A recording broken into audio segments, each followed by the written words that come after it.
live in God's calendar. யாராவது ஒரு ஆள் தமிழில் சொல்லுங்க.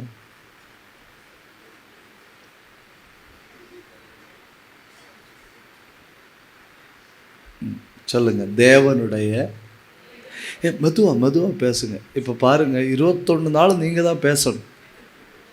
அப்போ உங்கள் எனர்ஜி இன்னைக்கே முடிஞ்சா சரி ஆகாது. மெதுவாக பேசுங்க. தேவனுடைய நாட்காட்டில் வாழுங்கள். ஒரு தடவை கூட சொல்லுங்க. சூப்பர். நான் சொன்னேன் இல்லை, உங்களை மாதிரி உற்சாகமானவர்கள் உலகத்தில் இல்லைன்னு.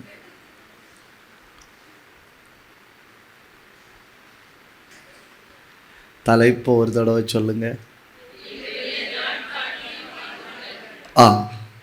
நம்ம பிரச்சனை என்னன்னு சொன்னால், நம்ம கேலண்டர் எடுத்து வச்சு பார்த்து பயந்து பரவசப்பட்டு வேதனைப்பட்டு வாழ்வோம். நம்ம வாழ்க்கையை எதில் வாழத் தொடங்கணும்? தேவனுடைய நாட்காட்டியில் வாழத் தொடங்கணும். நம்ம நாட்காட்டிக்கு 3 காலங்கள் உண்டு. என்னெல்லாம் காலம்? கடந்த காலம், நிகழ்காலம், எதிர்காலம். ஒரு டீச்சர் போர்டில் எழுதி போடுறாங்க, நாளைக்கு உனக்கு கல்யாணம், இது எந்த காலம்? உடனே அவன் சொல்கிறான் கஷ்ட காலம். சரி, இப்போ நமக்கு என்னெல்லாம் காலம் உண்டு? கடந்த காலம், நிகழ்காலம், எதிர்காலம். ஆண்டவருக்கு கடந்த காலம் இல்லை, கடந்த காலம் இல்லை. ஆண்டவருக்கு எதிர்காலமும் இல்லை. அப்போ ஆண்டவருக்கு என்ன மட்டும்தான் உண்டு? அதை கொஞ்சம் உற்சாகமாக சொல்லுவேன்னு நினைச்சேன். தப்பு தான், இன்னும் சொல்லண்டா. உங்களை மாதிரி உற்சாகம் உள்ளவர்களை உலகத்தில் பார்த்ததில்லைன்னு சொன்னதை நான் இன்னை திருப்பி சொல்ல வைப்பீங்க போல தோணுது. தேவனுக்கு என்ன கிடையாது? கடந்த காலம் இல்லை. ஏன்னா ஆண்டவர் சூரியனுக்கு கீழே இல்லை. யாரெல்லாம் சூரியனுக்கு கீழே வாழ்கிறார்களோ அவர்களுக்கு என்னெல்லாம் உண்டு? கடந்த, நிகழ், எதிர்காலம் உண்டு. Once you go beyond the sun, சூரியனுக்கு மேலே போயிட்டா என்ன இல்லை? கடந்த காலமும் இல்லை, எதிர்காலமும் இல்லை. அதனால் நீங்கள் இந்த பைபிளில் பார்த்தீங்கன்னா சில இடங்களில் ஆண்டவர் என்ன பண்ணுறாருன்னா, ஆண்டவர் மனுஷ மொழியில் பேசுவார். மனுஷ மொழியில் பேசுவார். ஆனால் சில இடங்களில் நீங்கள் பார்த்தா ஆண்டவருடைய மொழியிலே பேசியிருப்பார். நான் ஒரு உதாரணத்தை சொல்லித்தாரேன்.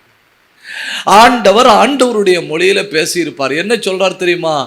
எரிகோவை நான் தப்புதான் உன் கையில் ஒப்பு கொடுத்தேன். என்னன்னு? இவங்க இதுவரை அந்த பக்கமே போகல, இவங்க இதுவரை அந்த மதிலே பார்க்கல, எப்படி நுழைய போறோம்னு இவங்களுக்கு இதுவரை தெரியல. ஆனா ஆண்டவர் தம்முடைய மொழியில பேசுறாரு. நீ போகல, நீ பார்க்கல, ஆனா ஏன் கேலண்டர் படி நான் எரிகோவை ஏற்கனவே உன் கையில ஒப்பு கொடுத்து விட்டேன். நல்ல கை தட்டி.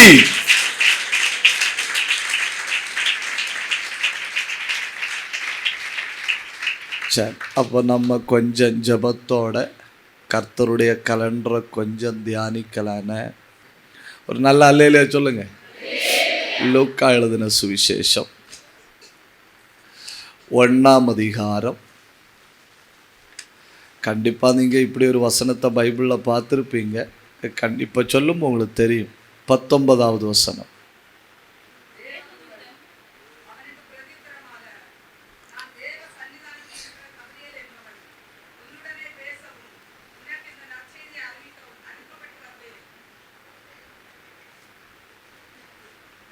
அவ்வளோதானே சொல்லியிருக்கு.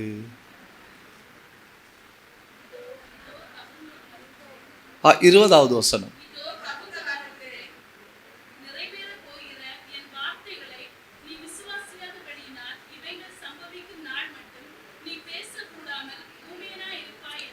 சரி, இப்போ ஒரு உதாரணத்தை சொல்லிட்டு போகிறேன்னு. யூதர்கள் பெண் பிள்ளைகளுக்கு 12 வயசு தாண்டின உடனே கல்யாணம் பண்ணி வைக்க வாய்ப்புண்டு.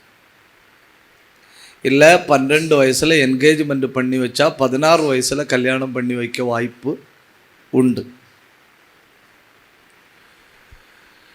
இப்போ இவங்களுக்கு எலிசபெத்துக்கும் சகரியாவுக்கும் 20 வயசு போட்டு, பாவம் இல்லையா, பிழைச்சி போட்டு. எலிசபெத்துக்கு 16 வயசு, கல்யாணம் பண்ணியாச்சு. கல்யாணம் பண்ணின முதல் ஆண்டு ஊக்கமான ஜெபம், நீர் குழந்தையை கட்டளையிடுவீராக, நீர் குழந்தையை கட்டளையிடுவீராக. கர்த்தருடன தூதன்ட்ட சொல்கிறார், மகனே என் பிள்ளைகள் 2 அண்ணன் ஊக்கமாக ஜெபம் பண்ணணும், போய் கலண்டர் எடுத்து பாரு. கர்த்தருடைய தூதன் கலண்டர் எடுத்து பார்த்தான். கலண்டர் எடுத்து பார்த்துட்டு ஆண்டவர்கிட்ட சொல்கிறான், ஆண்டவரே உம்முடைய கலண்டருக்கு பக்கத்தில் விட வரலன்னு. 30 வயசாச்சு இப்போ சகரியாவுக்கு. ஊக்கமா ஜெபம் பண்றான், ஆண்டவரே எனக்கு பார்க்கிறவர்கள் முன்ன ஒரு குழந்தை இருக்கிறது என்று காண்பிப்பதற்காவது ஒரு குழந்தையை தாரு. உடனே கர்த்தர் தூதன்கிட்ட சொல்றாரு, எடுத்து பாரு. மறுபடியும் அப்ளிகேஷன் வந்திருக்கு. உடனே தூதன் எடுத்து பார்த்துட்டு சொல்றான், இன்னும் இவங்க பக்கத்திலே வரல. இப்போ சகரியாவுக்கு 110 வயசு. அப்படின்னா எலிசபெத்துக்கு எத்தனை வயசு? என்ன கஷ்டம் இல்லையா? 106 வயசும் 110 வயசும். இப்போ அவங்க பிள்ளை தாரும் ஆண்டவரேங்கிற ஜபக்குறிப்பை எல்லாம் குழி தோண்டி புதைச்சாச்சு. இப்போ இவங்க அடிக்கடி ஜெபம் பண்ற ஜபக்குறிப்பு என்னன்னா, ஆண்டவரே எங்களை சேர்த்து எடுப்பீரா தனித்தனியாக எடுப்பீரா? ஏன்னா 2 பேருக்கு பாஸ்போர்ட்லையுமே எக்ஸ்பயரி. கொஞ்சம் ரசிச்சு கேளுங்க, ஏன் அப்படி முறைக்கிறீர்கள்? தொடக்கத்தில் 2 பேருக்கு பாஸ்போர்ட்லையுமே எக்ஸ்பயரி அடிச்சாச்சு. உடனே கர்த்தர் தூதன்கிட்ட கேட்குறாரு, நமக்கு அடிக்கடி ஒரு அப்ளிகேஷன் கீழே இருந்து வரும் இல்லை ஒரு குடும்பத்தில் இருந்து. உடனே தூதன் சொல்கிறான், ஆமாம் ஆண்டவரே, அது என்ன அப்ளிகேஷன்? அது பிள்ளை கொடும். இப்போ அப்ளிகேஷன் வருதா? அப்போ தூதன் சொல்கிறான், 25 வருஷமாக வரல. 25 வருஷமா அப்ளிகேஷனே வரல. கர்த்தர் தூதன்ட்ட சொல்றாரு, கலண்டர் எடுத்து பாரு. இவங்க ஜெபிக்கல, இவங்க என்ன செய்யல? ஜெபிக்கல. இவங்க பிள்ளை தாரும் ஆண்டவரேன்னு கதறல. முடிஞ்சு. இப்ப ஆண்டவர் தூதன்ட்ட சொல்றாரு, கலண்டர் எடுத்து பாரு.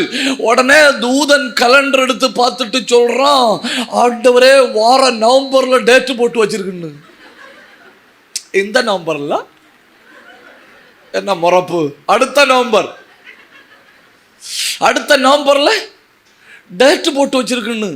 உடனே கர்த்தர் தூதன்ட்ட சொல்றாரு, போய் அந்த மெசேஜை கொடு,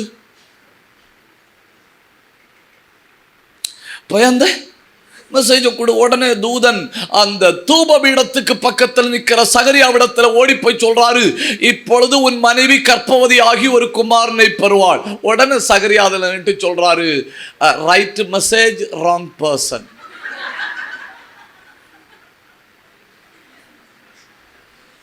கொரியர் வேற அட்ரஸுக்கு, வேற யாருக்கோ விட்ட லெட்டர் எனக்கு வந்திருக்கு. உடனே தூதன் கேட்குறான், நீ அப்படி ஒரு ரிக்வஸ்ட் வச்சியா? இல்லை, 25 வருஷத்துக்கு முன்ன நாங்கள் ஜெபம் பண்ண கடைசியா, இப்போ 25 வருஷமா நாங்கள் அப்படி ஜெபம் பண்றது இல்லை. ஜெபம் பண்ணி சோர்ந்து போச்சனும், போராடி சோர்ந்து போச்சனும், முழங்கால நின்று ஆண்டவரே கதறி சோர்ந்து போச்சனும். அப்புறம் ஆட்கள் கேட்க தொடங்குச்சனும், இவ்வளவு போராடியும் குழந்தை கிடைக்கலையோ, இவ்வளவு முழங்கால நின்று கேட்டும் குழந்தை கிடைக்கலையோ அப்படின்னு ஆட்கள் கேட்டதோட இவங்க ஜெபத்தை விட்டுடும். வாய்ப்பு இருந்தா தானே ஜெபம் பண்ணும். தப்புதான், உங்கள்கிட்ட சொன்னது தப்புதான். ஜெபத்தை விட்டுட்டுன்னு இப்ப பதில் வருது. தூதம் வந்து சொல்றான், உன் மனைவி கர்ப்பவதியாகி ஒரு குமாரனை பெறுவா. அவன் தெளிவா இருக்கிறான். இவ்வளவு 110 வயசானாலும் சகரியா தெளிவா இருக்கிறான். சகரியா சொல்றான், செய்தி சரியானது, ஆனா அட்ரஸ் தப்பா இருக்கு. வேற யாருக்கோ கொடுக்க வேண்டியதை ஏன் அட்ரஸ்ல கொண்டு தார? உடனே தூதன் சொல்றான். அதாக்கு எனக்கு ரொம்ப பிடிச்ச வார்த்தை, தகுந்த காலத்துல நிறைவேற போகிற. இனி முடிஞ்சா கை தட்டுனா போதும், இனி முடிஞ்சா கை தட்டுனா போதும். தகுந்த காலத்துல நிறைவேற போகிற. ஏ ஜெபிக்கிறவன் ஜெபத்தை நிறுத்த மாட்டான், துதிக்கிறவன் துதியை நிறுத்த மாட்டான், ஆராதிக்கிறவன் ஆராதனை நிறுத்த மாட்டான். தெய்வத்தினுடைய கலண்டரை பார்த்து வாழ்றவன் தாமதிக்க தாமதிக்க ஜெபத்தை கூட்டுவான்.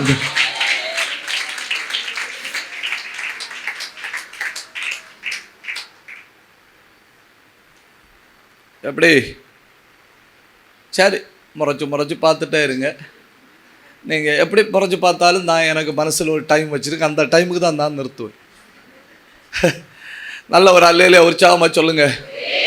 நம்ம ஒரு அளவு ஒரு தான் ஜோம் பண்ணுவோம். நம்ம ஜபக்குறிப்புக்கெல்லாம் ஒரு வேலிடிட்டி உண்டு. 10 வருஷம் 15 வருஷம் 20 வருஷம் ஜோம் பண்ணுவோம். அதுக்கப்புறம் நடக்கலைன்னா அந்த ஜபக்குறிப்பு நம்ம யோசனையிலே, நமக்கு அந்த ஜபக்குறிப்பு நம்ம யோசனையிலே வராது. நம்மை பொறுத்தவரை அந்த ஜபக்குறிப்பு செத்து போய் விட்டது. ஆனா கர்த்தருடைய பேங்க் அக்கவுண்ட்ல அந்த ஜபக்குறிப்பு இப்பவும் பேசிட்டு தான் இருக்கும். யாருகிட்ட சொல்ல இல்லையா? நீங்க என்னைக்கோ ஜபம் பண்ணின ஜபக்குறிப்பு இன்னைக்கு வர பரலோகத்தின் பேங்க்ல செயல்பட்டு இருக்குன்னு சொன்னேன். நீங்க என்னைக்கோ ஒரு நாள் விட்ட கண்ணீர் இன்னைக்கு தெய்வ சமூகத்தில் உயிரோட செயல்படுதுன்னு சொன்னேன்.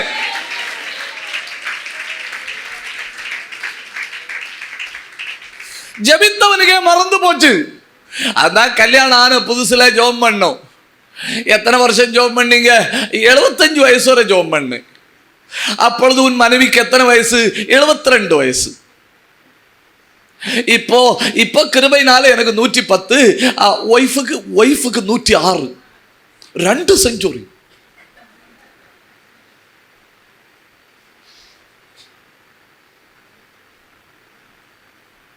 சொல்றான், நீ ஜெபம் பண்ணல, நீ என்ன பண்ணல? ஜெபம் பண்ணல. ஆனா நீ எப்பவோ பண்ணின வேண்டுதல் கேட்கப்பட்டது.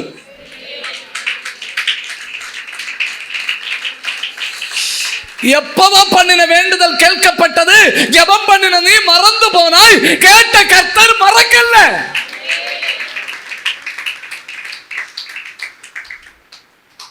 இன்னை காலையில என்ன அனுப்பினார்? இன்னை காலையில நீ ஜெபம் பண்ணல, இன்னை காலையில என்ன அனுப்பினாரு? என்ன அனுப்பி சொன்னாரு? உன் வாக்குத்தத்தம் நிறைவேற வேலை வந்திருக்கிறது. கை தட்டி உட கடகதன கமன கடகத்தன அந்தல் கனாதன சந்தரவரவா சபா மொத்தம் கை தட்டணும். This is your time. உங்க வேலை வந்திருக்கிறது.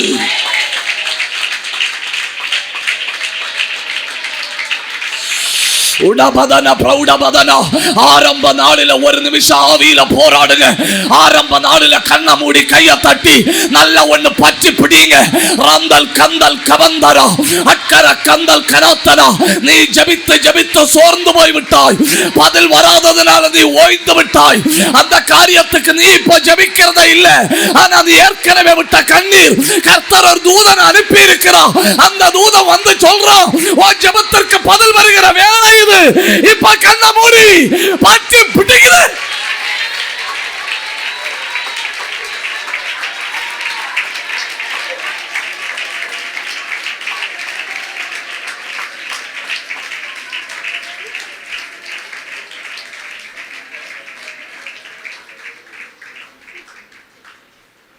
இவ்வளவு நாள் ஜெபம் பண்ணனே, இவ்வளவு நாள் முழங்கால் இருந்தனே, நாட்டில் சில ஆட்கள்கிட்ட கூட நான் வாயை திறந்து சொன்னனே, இந்த தடவை கர்த்தர் எனக்கு அற்புதம் செய்வார்னு.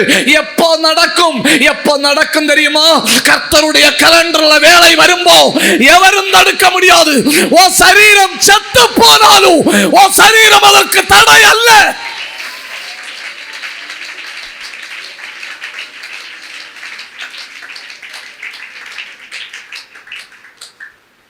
இப்போது தெய்வத்தினுடைய கலண்டரோட டைம் அப்படிங்கிறது நம்ம எக்ஸ்பைரி ஆச்சுன்னு சொல்லுவோம் இல்லையா? அப்போ தான் காட் பிகின்ஸ். அது தப்பு தான், உங்கள்கிட்ட சொன்னது தப்பு தான். இனி பதில் எல்லாம் வருவதற்கு வாய்ப்பே இல்லை. இனி அற்புதம் நடக்க வாய்ப்பே இல்லை அப்படின்னு நம்ம சீல் பண்ணி முடிச்சு வைப்போம் இல்லையா? இனி நான் அந்த ஜபத்துக்கு ஜோம் பண்ண மாட்டேன் அப்படின்னு சொல்லி முடிச்சு வைப்போம் இல்லையா?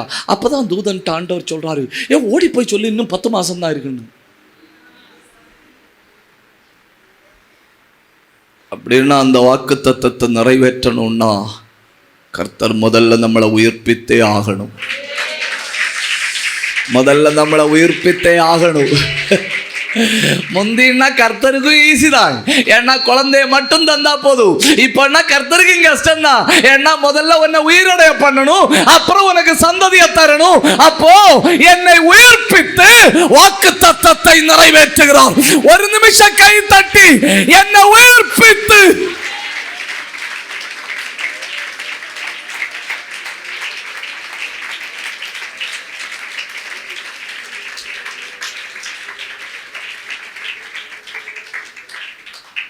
சரி, தேவனுடைய நாள்காட்டியில் வாழ்கிறவர்களுக்கு வருகிற இந்த 7 ஆசீர்வாதங்களை சொல்லிட்டு நான் முன்ன போகிறேன். நம்பர் 1, எல்லாரும் எழுதி வைக்கணும். எல்லார்ட்டையும் பேனா நோட் புக்கெல்லாம் இருக்கு இல்லையா? சகோதரர்கள் எழுதண்டா. நான் எங்கேயாவது சகோதரர்கள்ட்ட எழுத சொன்னது பார்த்துருக்கீங்களா? சகோதரர் எழுதவே வேண்டாம், ஏன்னா நீங்கள் வந்ததே பெரிய கிருபை. இவ்வளோ உருண்டையான உலகத்தில் பிஸியாக பைக் எடுத்து சுற்றிட்டு இருக்க வேண்டிய நீங்கள் வந்தீர்கள் இல்லையா? அதே பெரிய பாக்கியம்.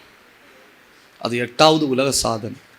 இனி நான் உங்கள்கிட்ட எழுத சொன்னால் அது கஷ்டம், அதனால் நான் அவங்கள ஒன்றுமே சொல்ல மாட்டேன். ஆனால் அவங்களுக்கு சேர்த்து நீங்கள் எழுதணும். 1, தேவனுடைய நாள்காட்டியில் வாழ்கிறவனின் மரணம் தள்ளி போகும்.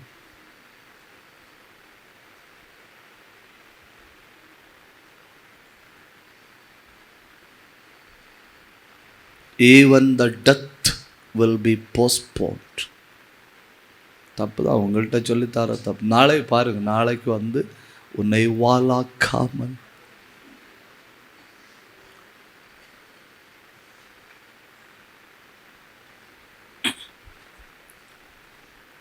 எது தள்ளி போகும்? மரணம் தள்ளி போகும். அப்போ நீங்கள் தெய்வத்தினுடைய கலண்டரில் வாழ்கிறீர்களா அப்படின்னு கண்டுபிடிக்க முதல் அடையாளம் இதுதான். Your death will be postponed. மரணம் தள்ளி போடப்படும். பைபிளில் மரணம் தள்ளி போடப்பட்ட கொஞ்சம் ஆட்களை சொல்லித்தாருங்க. ஒரு க்ளூ தாரேன். ஒரு ஆள் சொன்னார், இன்னைக்கு ராத்திரி நான் சாவேன். டுநைட். அந்த ஆள் சொன்னார், வாயை திறந்து சொன்னார், இன்னைக்கு ராத்திரி நான் சாவேன். அப்போ எனக்கு வாழ்க்கை நீ எவ்வளோ நேரம் தான் உண்டு? இன்னைக்கு நைட்டு மட்டும்தான் உண்டு. அந்த ஆளுடைய மரணம் ஆண்டவர் எடுத்து தள்ளி போட்டார். யாரு? அந்த ஆள் வாயை திறந்து சொல்லியிருக்கணும். நீங்கள் யாரையாவது பேர் சொல்லப்படாது, சும்மா யோசிக்காம. அந்த ஆள் வாயை திறந்து சொல்லியிருக்கணும், இன்று ராத்திரி நான் சாவேன். யார் அது? அது ஏசாயா தீர்க்க தரிசனத்தில் சொல்லியிருக்கு.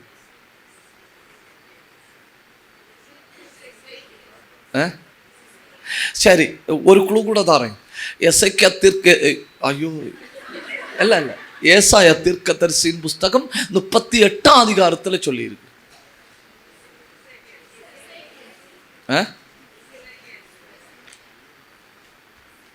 எசேக்கியேலா? யாராகும் எசேக்கியேல்னு சொன்னது?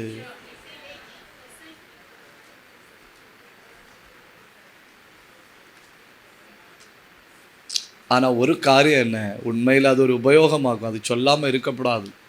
இன்னைக்கு ராத்திரி தீர்க்கதரிசிகளை கூப்பிடணும். கூப்பிட்டு இன்னைக்கு ராத்திரி சாவேன்னு சொல்லிவிடணும். அன்னு ராத்திரி சத்தியமாக சொல்கிறேன், தூங்காமல் ஜெபம் பண்ணணும். அதுக்காக 10 காசு செலவானாலும், அதுக்காக 10 காசு செலவானாலும் பரவாயில்லை. தீர்க்கதரிசிட்ட சொல்லணும், 2 ஆட்களை காட்டி கொடுக்கணும். ரொம்ப ஊச்சாலியாக இருப்பணும் இல்லையா? அதில் 2 பேரை காட்டி கொடுக்கணும். காட்டி கொடுத்துட்டு சொல்லணும், மகனே தைரியமா தலையில கை வச்சு சொல்லு, இன்றைக்கு ராத்திரி நீ போவாயின்னு.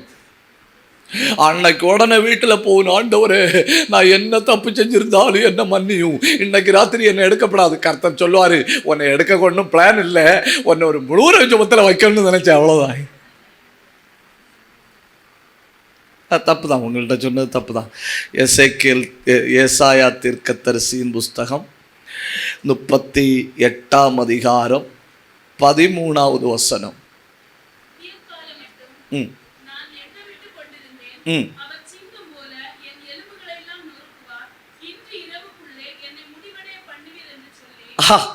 கண்ணுக பக்கத்துல மரணத்தை பார்க்கிறான். அவன் சொல்றான், எனக்கு வாழ்க்கை இந்த ராத்திரி மட்டும். அவன் மட்டும் இல்ல, மரணத்தை கண்ணுக்கு முன்ன கண்டது நம்மளுக்கு கண்டிருப்போம், கண்டிப்பா கண்டிருப்போம். ஐசியூக்குள்ள போகும்போது டாக்டர் வீட்டுக்காரர்கள்ட்ட சைன் பண்ணி வாங்கியிருப்பார். நம்ம தூங்குற மாதிரி நடிச்சிட்டு இருந்ததுனால நமக்கு ஒன்றும் தெரியல. ஆனா வீட்டுக்காரர்கள் டாக்டர் நல்லா பயப்படுத்தி, அக்கறைக்கும் போலாம் இக்கரைக்கும் வரலாம், நல்லா வாசிச்சுட்டு சிரிக்காவது செய்யுங்க, நல்லா வாசிச்சுட்டு சைன் பண்ணுங்க, ஒன்றும் பரவாயில்லை. 1 மணி நேரம் யோசிச்சுக்கிடுங்க. சொந்தக்காரங்களை வேணா சொந்தக்காரங்களை கூப்பிடுங்க. நம்ம நிம்மதியா தூங்கிட்டு இருந்தோம், வீட்டுக்காரன் மொத்தம் தூங்காம இருந்துடும். ஒரு செட்டு பிளட் பேங்குக்கு ஓடிச்சு, இன்னொரு செட்டு ஏ குரூப்பா பி குரூப்பா இல்ல ஓ பிளஸா ஓ மைனஸான்னு ஓடிச்சு. இன்னொரு குரூப் சொந்தங்கள்கிட்ட சொல்ல ஓடிச்சு. ஒரு குரூப் சர்ச்சில் போய் ஆண்டவரேன்னு முழங்கால நின்று நம்ம நல்லா நித்திரை பண்ணிட்டு இருந்தோம். எல்லாருக்கும் டென்ஷனை உண்டாக்கி கொடுத்துட்டு என்ன உறக்கம்.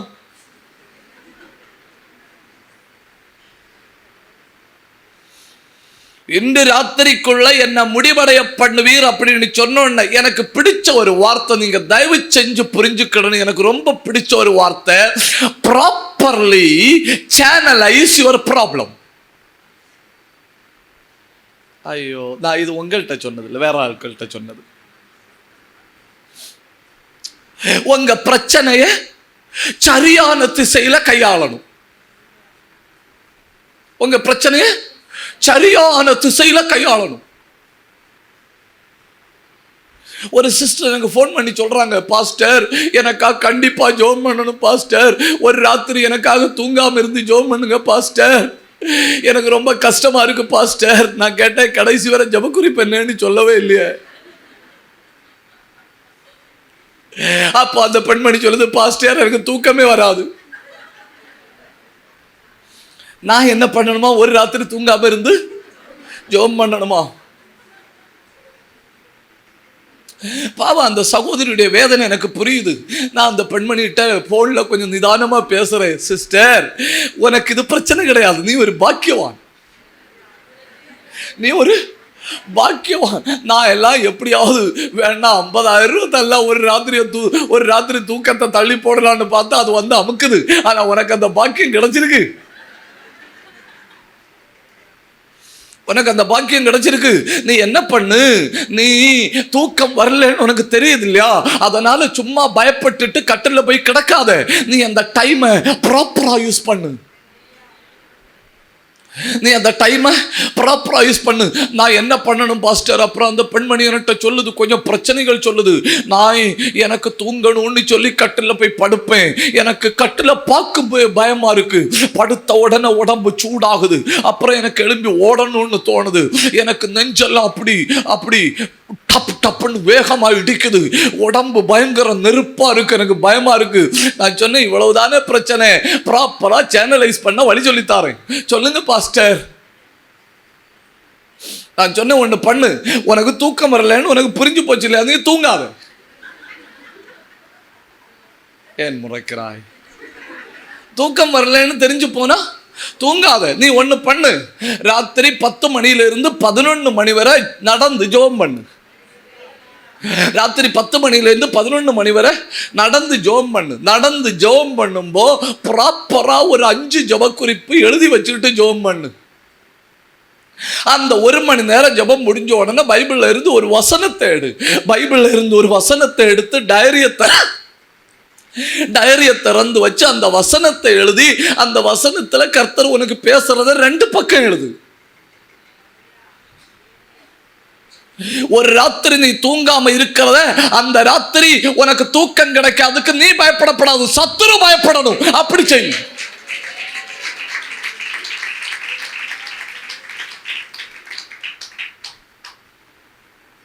அடுத்த நாள் போன் வருது, பாஸ்டர் நீங்க சொன்ன மாதிரி நான் கரெக்டா 1 மணி நேரம் 5 ஜெப குறிப்புக்கு நடந்து ஜெபம் பண்ணேன். நடந்து ஜெபம் பண்ண உடனே காலெல்லாம் கொஞ்சம் வலிக்க தொடங்குச்சு. அப்புறம் நீங்க சொன்ன மாதிரி நான் டைரி எடுத்து வச்சு உட்கார்ந்து எழுத தொடங்கினேன். பாஸ்டர் அங்கே கடந்து உறங்கி இருக்குன்னு.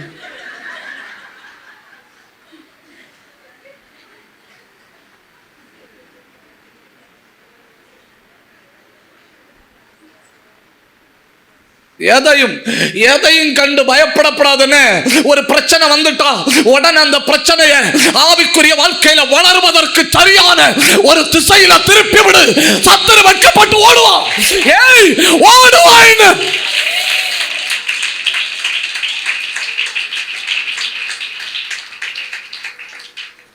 இனி யார் உங்கள்கிட்ட பிரச்சனைன்னு சொன்னாலும் நீங்க இதான் சொல்லணும், பிரச்சனைய சரியான திசையில திருப்பு. அவ்வளவுதான்.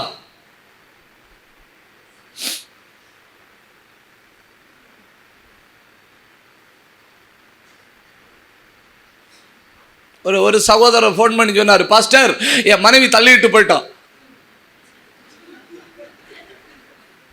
என் மனைவி தள்ளிட்டு போயிட்டான் தான் சொன்னேன். ப்ராப்பர்லி சேனலைஸ், அதான் சொல்லி கொடுத்தேன். இப்போ உன்னை சண்டை போட ஆளு இல்ல. இப்ப இந்தியா பாகிஸ்தான் எல்லையில நிக்க வேண்டாம். இப்ப எல்லை பிரச்சனை இல்ல, சண்டை பிரச்சனை இல்ல. அந்த டைம் ஒழுங்கா ஜெபம் பண்ணி தேவ பிரசன்னத்தில் உட்கார்ந்து இந்த பிரச்சனையை பயன்படுத்தி சத்துரு ஒன்னு அழிக்கதானே பாப்பான். நீ இந்த பிரச்சனையை பயன்படுத்தி வளரு. ஐயோ உங்கள்கிட்ட போய் சத்துரு இந்த பிரச்சனையை என்னத்தை இன்ஜெக்ட் பண்ணா, இதை வச்சு நீ அழியணும். நீ அதை சரியான திசையில திருப்பு. ஓ சாத்தானே நீ பிரச்சனையை கொண்டு வந்தியா, ஓ இதை நான் வளர்ச்சிக்கு ஒரு சவாலை எடுக்கிறேன், நீ வளர்ந்து முடியுமா வருவான்.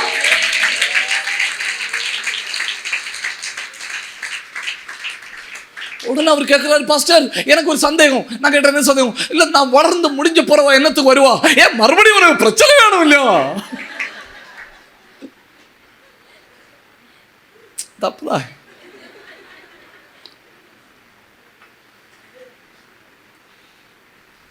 எந்த பிரச்சனையும், எந்த சோதனையும், எந்த துன்பத்தையும் கண்டு இந்த ஊழியத்தில் கடந்து வருகிற ஒரு தேவ பிள்ளை கூட துவண்டு போனார்கள் என்று கேள்விப்பட ஆண்டவர் விரும்பல. ஒரு ஆத்மா பலவீனப்பட்டு சோர்ந்து போய்விட்டது என்கிற வார்த்தையை கேள்விப்பட ஆண்டவர் விரும்பல. இவர்கள் தங்கள் பிரச்சனைகளை சரியான திசைக்கு திருப்பி விடுகிறார்கள். எல்லா போராட்டத்திலையும் எதிர்நீச்சல் இடுகிறார்கள், வளருகிறார்கள்.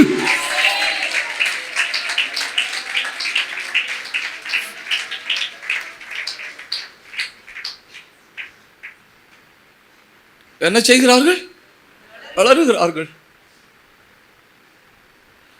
உண்மையில நான் விளையாட்டா சொல்லல, நான் உண்மையில சொல்றேன். நான் ரொம்ப சீரியஸா சொல்றேன். நான் பின்ன சிரிச்சு பேசுறது நமக்கு உலகத்துல தேவைக்கு மேல பிரச்சனை இருக்கு. கர்த்தருடைய சமூகத்துல வந்து என்னத்துக்கு சிரிக்காம இருக்கணுங்கிறதுக்காக சிரிச்சு பேசுறது. பின்ன நான் பாதுகாப்பா வீட்டுக்கு போகணும் இல்லையா?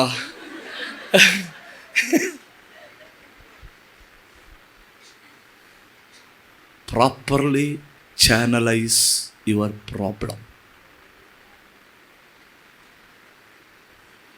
சத்துரு ஒருவேளை ஒன்னு அழிக்க இந்த பிரச்சனையை கையில எடுத்திருக்கலாம். அந்த பிரச்சனையை பயன்படுத்தி ஒருவேளை மனுஷன் உன்னை உண்டு இல்லைன்னு பண்றதுக்கு வழி பார்த்திருக்கலாம். ஆனா நீ என்ன பண்ணணும்? இந்த பிரச்சனையை ஒரு ஏணிப்படியா பயன்படுத்து. நீ அதை தரையில போட்டுட்டு நடக்காத, அந்த ஏணிப்படியை தூக்கி வச்சுட்டு ஏறு.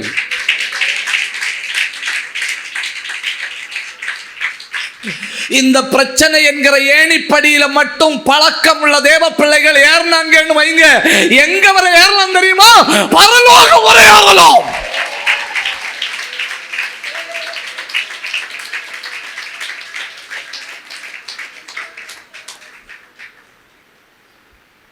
ஏன்னா பிரச்சனைகள் தான் படிக்கட்டுகள், பிரச்சனைகள் தான் ஏணிப்படிகள். நீ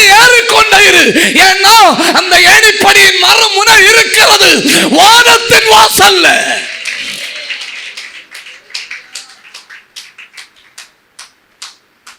அப்பதான் உட்கார்ந்து ஒரு டைம் டேபிள் போட்டேன். இத்தனை மணிக்கு எழும்பணும், இத்தனை மணியில இருந்து இத்தனை மணி வரை என்ன காரியம் பண்ணணும், 2 மணி நேரம் பைபிள் எழுதணும், கரெக்டா 8 மணி நேரம் ஜெபம் பண்ணணும், கரெக்டா 2 மணி நேரம் எக்ஸசைஸ் எடுக்கணும். எல்லாம் ரீஅரேஞ்ச் பண்ணிட்டேன். எல்லாம் ரீஅரேஞ்ச் பண்ணிட்டு இந்த திருப்பி போட்ட தோசை உண்டு இல்லையா, உண்டு இல்லையா,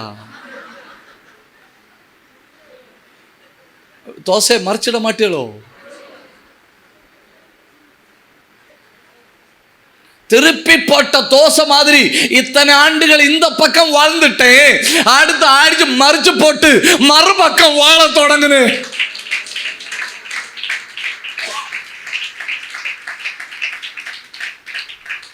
அதனால சகல தேவ பிள்ளைகளுக்கும் சொல்றேன், உனக்கு மூச்சு இருக்கிற வரை நீ போராட முடியும்.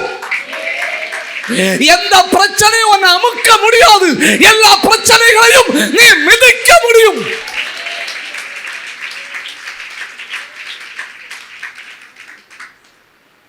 இந்த ராத்திரி சாவேன்னு சொன்ன உடனே என்னெல்லாம் பண்றான்னு பாருங்க. நம்பர் 1, இரவு முழுக்க ஜெபம். அது ஒரு ஆசீர்வாதம் தானே இல்லையா? 1 மணி நேரம் உட்கார்ந்து ஜெபம் பண்ணாத ஆளு, முழங்கால நின்ன உடனே காண்டாமிருகம் வா பிளந்த மாதிரி கொட்டாய் விடுற ஆளு, ஒரு ராத்திரி முழுக்க தேவ சமூகத்தில் போராடி இருக்குன்னு சொன்னா அது முதல் வெற்றி தானே. மெதுவா சொல்லுங்க. பக்கத்தில் இருக்க ஆட்களுக்கு கேட்கப்பட மெதுவா சொல்லுங்க. முதல் வெற்றி தானே. இனி 2வது வெற்றியை பாருங்க. இனி சப்போஸ் நாளைக்கு நான் உயிரோட இருந்தா என்ன பண்ணுவேன்னு சொல்றாரு. 19வது வசனம்.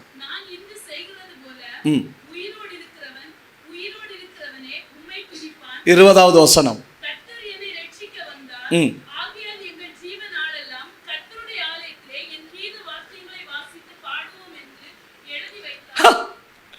ராத்திரி உட்கார்ந்து டைரி எடுத்துட்டு வர சொல்றான். டைரி எடுத்துட்டு வா.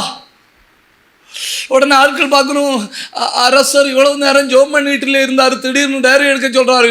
எடுத்துட்டு வந்து எழுதுறாரு. என்ன எழுதுறாரு? Tomorrow morning onwards. நாளைக்கு காலையில நான் உயிரோட இருந்து தூக்க எழும்பின உடனே இசைக்கருவிகளை வச்சிருக்கிற அறைக்கு போவேன். இசைக்கருவிகள் வச்சிருக்கிற அறைக்கு போய் கிட்டார் எடுத்து தோல்ல போடுவேன். தோல்ல போட்டுட்டு நேர ஆலயத்துக்கு போவேன். ஆலயத்துக்கு போய் 1-2 நாள் இல்ல, உயிரோட இருக்க நாள் எல்லாம் டெய்லி பாடுவேன்.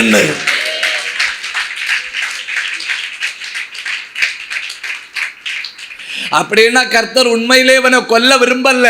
இவனை என்ன பண்ண விரும்பினார் தெரியுமா? ரெடி ஆக விரும்பினாரு.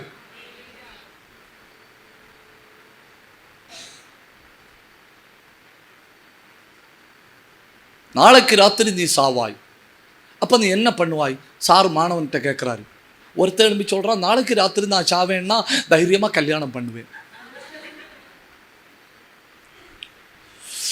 அடுத்த ஒருத்தங்க எழுப்பி சொல்லுவான், நாளைக்கு ராத்திரி நான் சாவேன்னா இன்னைக்கு தைரியமாக கடன் வாங்குவேன்னு.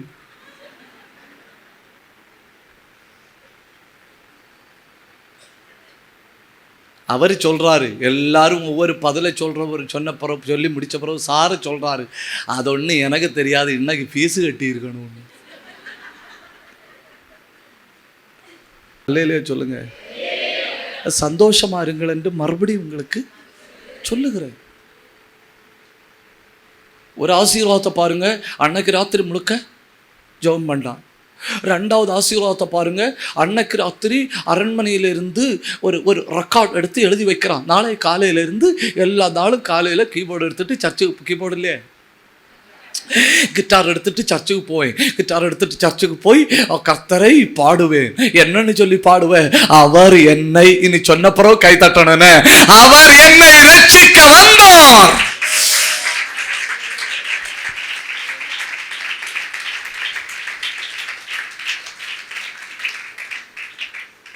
அப்போ நான் கேட்குறேன், நீ நீ டெய்லி கிட்டார் எடுத்துகிட்டு போனால் ஊரில் உள்ள ஆட்கள் பரிகாசம் பண்ணுவாங்களே. அது ஒன்றும் பிரச்சனை இல்லை பாஸ்டர், அவங்க ஒன்றும் சாவை நேரே காணல, நான் இல்லையோ கண்டேன்னு. சாவை இங்க கவனிங்க, சாவை நேரே கண்டவன் சர்ச்சுக்கு வர வேகத்திலே தெரியும்.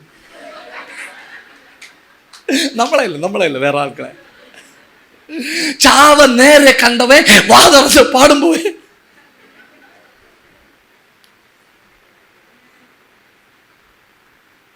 அந்த சாவை நேரே காணாதவங்க கை தட்டுவாங்க இல்லையா, அவங்க கை தட்டும்போ அந்த கை கடையில் ஒரு கொசு மாட்டிட்டு எழும்பி போகும்போது சொல்லிட்டு போகுது, ஆண்டவரே இந்த கைக்குள்ள மாட்டினபடியால் உமக்கு நன்றின்னு.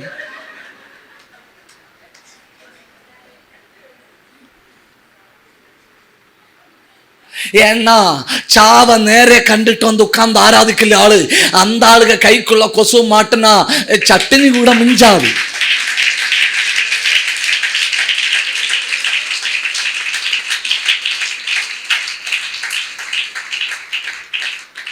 உதாரணம் 1 சொன்னேன்னு, உதாரணம் 2.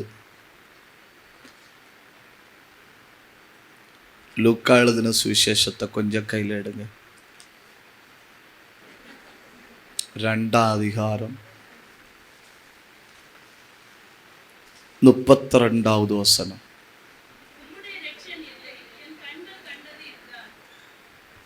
29வது வசனம்.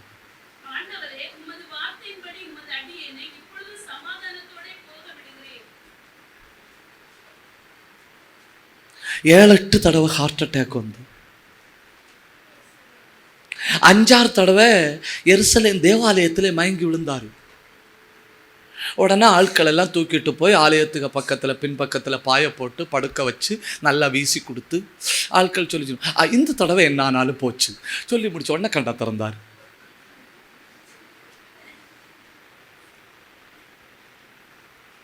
எப்படியோ மரணத்துக்கு முனை வர போறாரு, போயிட்டு வந்துடுறாரு.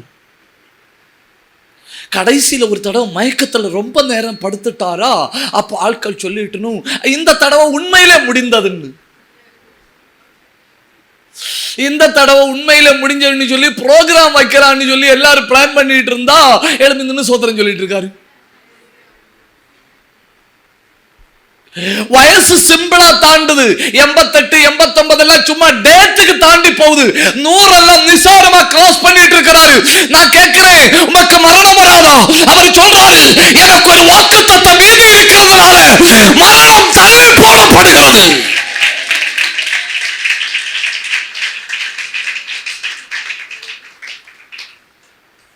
ஏன் நீங்க மறிக்கல? நீங்க எடுத்த மெடிசின் அல்ல. ஏன் நீங்க மறிக்கல? உங்க உடம்புல பண்ண சர்ஜரியின் பலத்தில் அல்ல. ஏதோ ஒரு வாக்கு தத்தம் இன்னும் மீதி இருக்கிறதுனால உங்க மரணத்தை ஆண்டவர் தள்ளி போடுகிறார். புரிஞ்சவங்க மட்டும் கை தட்டணும். உங்க மரணத்தை ஆண்டவர் தள்ளி போடுகிறார். அழுத நீ அற்புதத்தை காணணும், ஜெபித்த நீ அடையாளத்தை காணணும், ஆண்டவரை பார்த்து போராடின நீ ஒரு பெரிய தேவ செயலை காணணும். ஆகவே மரணம் தள்ளி போடப்படுகிறது.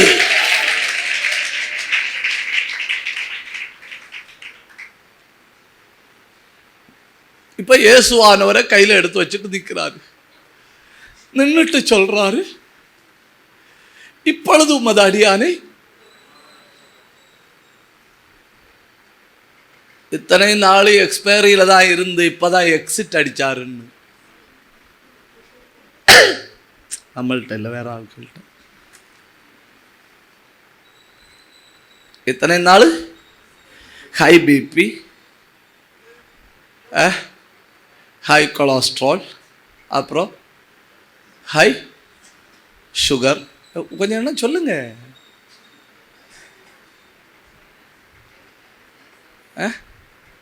எல்லாம் ஹை, எல்லாம் ஹை. பிடிச்சு பார்த்துட்டு டாக்டர் சொன்னார், சொந்தக்காரங்க உண்டுண்ணா சொல்லுங்கன்னு. சொந்தக்காரங்க உண்டுண்ணா சொல்லுங்கன்னு சொன்ன உடனே கண்ணை திறந்து பார்க்குறாரு. உடனே டாக்டர் சொன்னார், ஒரு பிரச்சனை இல்லை, வீட்டுக்கு கொண்டு போங்கன்னு. வீட்டுக்கு கொண்டு போனால் பயர் மாதிரி எழுப்பி நடக்கிறாரு.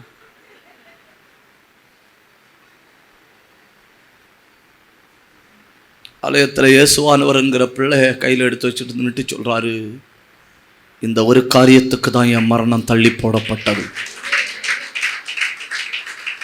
ஜபித்த இல்லையா தேவ பிள்ளையே? இதே ஆலயத்தில் வந்து உட்கார்ந்து கண்ணீர் விட்ட இல்லையா?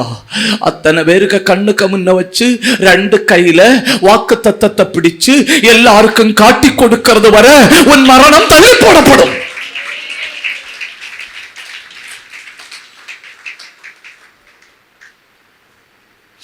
இவ்வளவு கஷ்டப்பட்டு உங்கள்கிட்ட சொன்னது தப்பு தான்.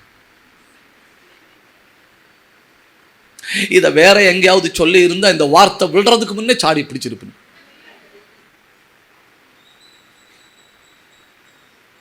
ஒரு வாக்கு தத்தம் மீது இருக்கு. ஏன் உயிரோடு இருக்கிறீங்க? ஏன் சொல்லுங்க. வாக்கு தத்தம் மீது இருக்கு. ஏன் ஏன் ஏன் ஏன் கடைசி வாக்கு தத்தத்தை பார்க்கறது வரை நீ இருந்தே ஆகணும்.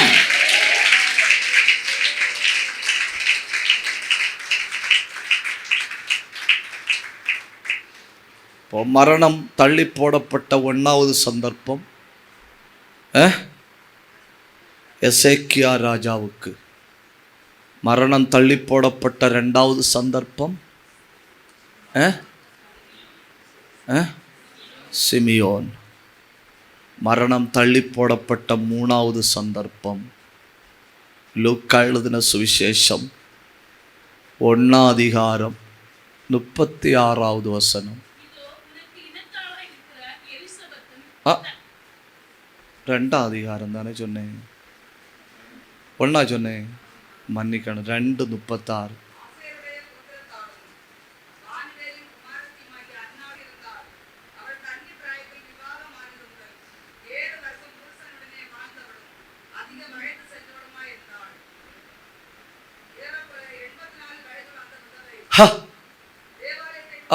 போதும்.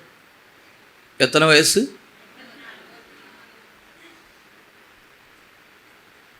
கன்னிப்பிராயத்தில் கல்யாணமானவள்னு சொன்னால் 12 முதல் 16 வயசுக்குள்ள கல்யாணம். புருஷனோடு வாழ்ந்தது 7 வருஷம்னு சொன்னால் 16 வயசில் கல்யாணம் ஆயிருந்தா எத்தனை வயசு வரை? 23 வயசு வரை. 12 வயசில் கல்யாணம் ஆயிருந்தா 19 வயசு வரை. சரி, 20 வயசு வரைன்னு வைப்போம். இப்போ வயசு எத்தனை? 84.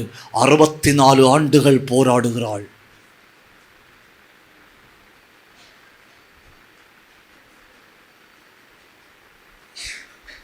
ஊரில் உள்ள ஆட்கள் எல்லாம் சொல்லணும், ஊரில் உள்ள எல்லா ஆட்களையும் சொல்லணும், நீங்கள் எருசலேம் தேவாலயத்துக்கு போகும்போது உள்ள ஏறின உடனே இடது பக்கம் ஒரு பாட்டியமாக இருக்குன்னு அவங்களுக்கு ஒரு செகண்ட் கொடுத்துட்டு தான் உள்ளே போகணும்.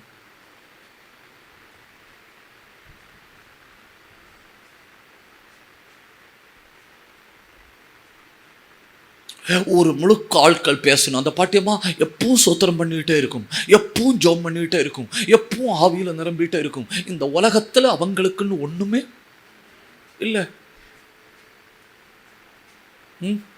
தற்கொலை பண்ணி சாவுக்கு முடிவு எடுக்கல, கர்த்தரை விட்டு தள்ளுறதுக்கு முடிவு எடுக்கல, தெய்வத்தை பரிகாசம் பண்ணுறதுக்கு முடிவு எடுக்கல. ஆண்டவர் தான் எனக்கு நல்ல வாழ்க்கையை தரலன்னா என் வாழ்க்கையை நானே நிர்ணயிச்சுக்கிடுவேன்னு சொல்லி துணிஞ்சு உலகத்தின் பின்னால போகல. எப்படியெல்லாம் தீர்மானம் பண்ணி இருக்கலாம் இல்லையா? எப்படியெல்லாம் தீர்மானம் பண்ணி இருக்கலாம். அந்த பெண்மணி வாழ்க்கைய ஜெபத்துக்குன்னு ஒதுக்கி வச்சிருக்கு. பல தடவை சங்கார தூதம் வந்தா தொட முடியல. ஏன் தொட முடியல? இன்னும் ஒரு வாக்குத்தத்தம் மீதி இருக்கு. நான் கேட்கிறேன், நியாயமா கேட்கிறேன். நீங்க பதில் சொல்லிட்டு மீட்டி முடிஞ்சு வீட்டுக்கு போனா போதும். ஒரு வாக்கு தத்தம் மீதி இருக்கிற ஆளையே ஆண்டவர் பூமியை விட்டு எடுக்கலன்னா 100கணக்கில் வாக்கு தத்தங்களை சுமந்து கொண்டிருக்கிற உங்களுக்கு ஆயுசு ரொம்ப கட்டி.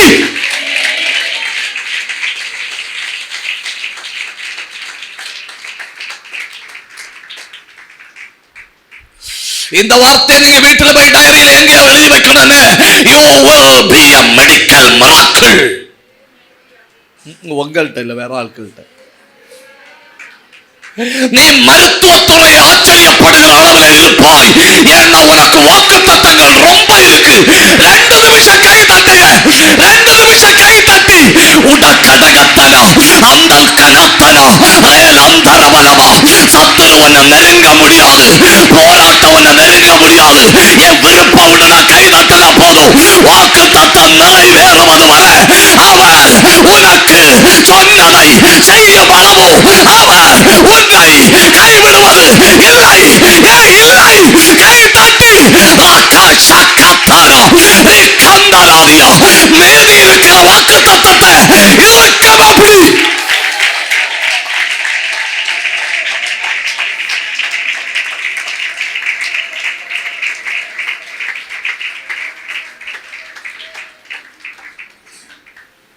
எண்பது வயசான ஆட்கள் சொல்லிச்சுன்னு பாட்டியம்மா இந்த வருஷம் இறக்கமாக இருக்கும், 81 வயசான சொல்லி இந்த வருஷம் இறக்கமாக இருக்கும். அப்புறம் ஆட்கள் வந்து பார்த்தா ஆலயத்தை வாசல் பக்கத்தில் இருந்து சோத்திரம் சொல்லிட்டு இருக்கு. ஒவ்வொரு சோத்திரம் எப்படி இருக்கு தெரியுமா? ஒவ்வொரு சோத்திரம் ஒரு இடி மாதிரி இருக்கு.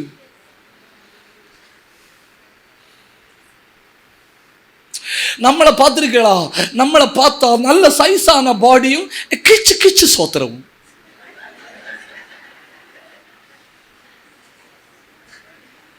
ஏன் முறைக்கிறீர்? ஒரு ஆள் எனக்கு சேகர் தர வர்றாரு. நான் பார்த்த உடனே பயந்துட்டேன், அவ்வளோ சைஸா இருக்கிறாரு. அவர் வந்து நமக்கு ஒரு சேக்கர் தந்தா அக்னி டிஎம்டி கம்பி கடையில் ஆகப்பட்ட முறுக்கு மாதிரி ஆயிடும் என் கை. அப்போ அவரை கண்ட உடனே நான் இமேஜின் பண்றேன், இவருடைய குரல் எப்படி இருக்குன்னு நான் இமேஜின் பண்றேன். அவர் வந்தாரு, ஒரு சேக்கர் தந்தாரு, சும்மா பஞ்சு மிட்டாய் பஞ்சு மெத்தையில் கை வச்ச மாதிரி இருக்கு. அவர் சொல்ற பிரைஸ் தி லார்ட் பாஸ்டர். துறப்பைக்குள்ள மாதிரி இருக்க பாடிகளுக்கு ஆட்டம் பாம்புக சவுண்டு.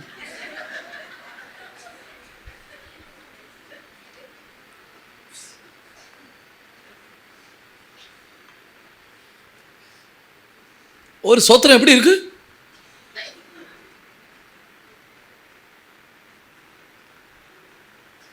இப்படி இருக்கு.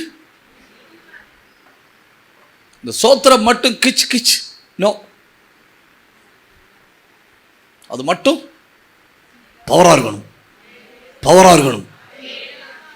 சப சோத்திரம் சொல்லும்போ பாதாளம் நடுங்கணும்.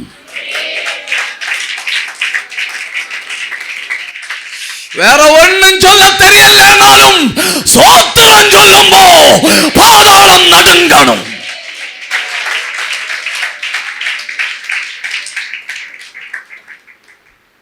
இது சோத்திரம் சொல்லக்கு கிச்சு கிச்சும், சண்டை போடக்கு ஆட்டம் பாம்பும்.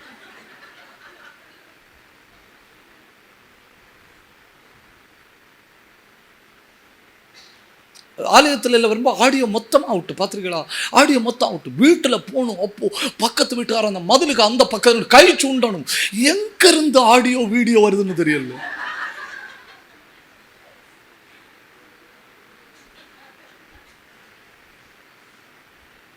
உன் மரணம் தள்ளி போடப்படும், உனக்கு இன்னும் வாக்குத்தத்தம் இருக்கு. நீ சந்ததி பார்க்கணும், நீ சந்ததியோட சந்ததி பார்க்கணும், நீ தலைமுறை தலைமுறையா பார்க்கணும். நீ அத்தனை ஜப குறிப்பின் பதிலையும் பார்த்தே ஆகணும்.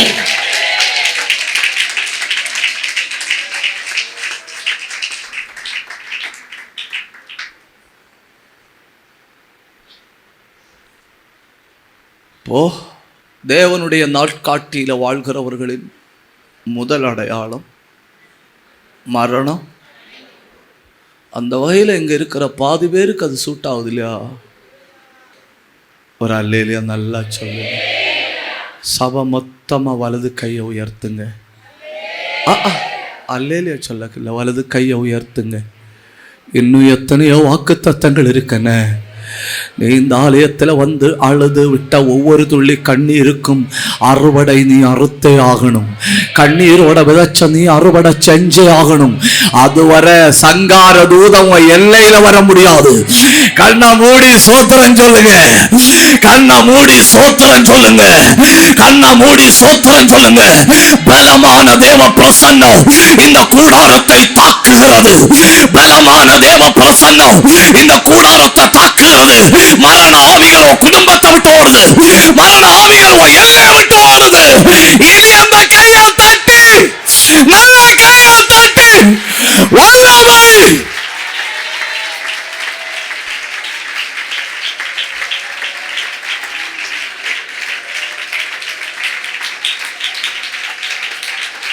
நல்ல ஆவியில பேசுங்க, ஆவியில பேசுங்க. அந்தல் கந்தல் பிரௌட பத்தனா ரேந்தல் கபத்தராதியா ரேனந்தராதியா உடந்தராதியா அங்கந்தராதியா பிரௌட பத்தராதியா ரேந்தல் கவன கதன கடக தலமா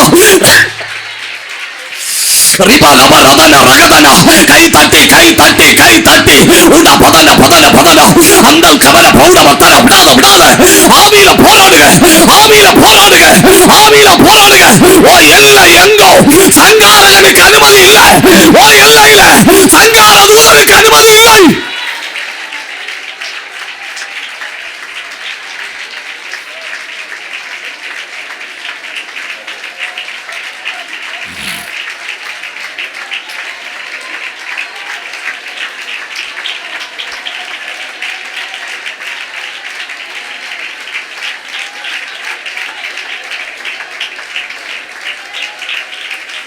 கவனிங்க, கவனிங்க.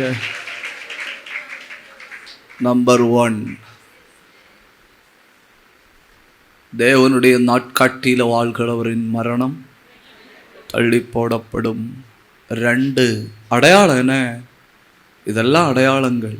2, தேவனுடைய நாட்காட்டியில வாழ்கிறவனின் ஜபத்திற்கு பதில் வராது. தப்பு தான், உங்கள்கிட்ட சொன்னது தப்பு தான். பதில் வரும்னு சொல்லி இருந்தா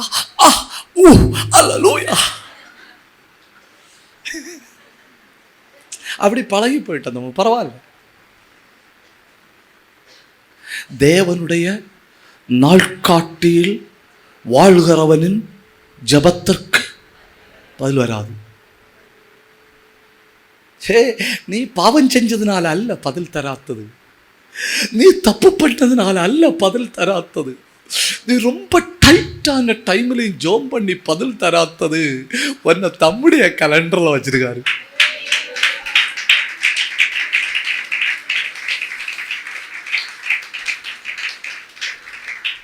பரலோகத்துக்கு ஒரு எமர்ஜென்சி கொரியர் போயிட்டு, எமர்ஜென்சி கொரியர் தூதம் எடுத்து வச்சுட்டு ஆண்டவர்கிட்ட காட்டுறான். உடனே ஆண்டவர் கேட்குறாரு, எங்கிருந்துன்னு தெரியல ஆண்டவரே, ஃப்ரம் கிளியரா இல்லை, ஃப்ரம் அண்டர் ஜூனிஃபர் ட்ரீன்னு போட்டிருக்கு. ஃப்ரம் எங்கன்னு போட்டிருக்கு?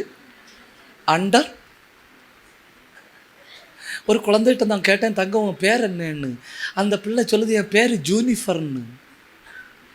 இங்கிலீஷில் நல்லா தான் இருக்கு. ஜூனிஃபர்னா என்னன்னு தெரியுமா? யாருக்காவது தெரியுமா? உங்களுக்கு தெரியாது இல்லை, எனக்கும் தெரியாது. உங்களுக்கு யாருக்காவது தெரியும்னா அதில் வச்சு நான் படிக்கலான்னு நினச்சேன். ஜூனிஃபர் ட்ரீன்னா சூரச்செடி.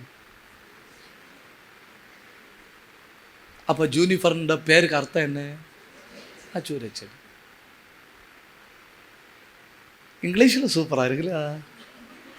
ஜெனிஃபர் ட்ரீன்னு வச்சுருந்தா கூட பரவாயில்லையா இருந்து, ஒரு எழுத்தை மாற்றினா போதுமா இருந்து.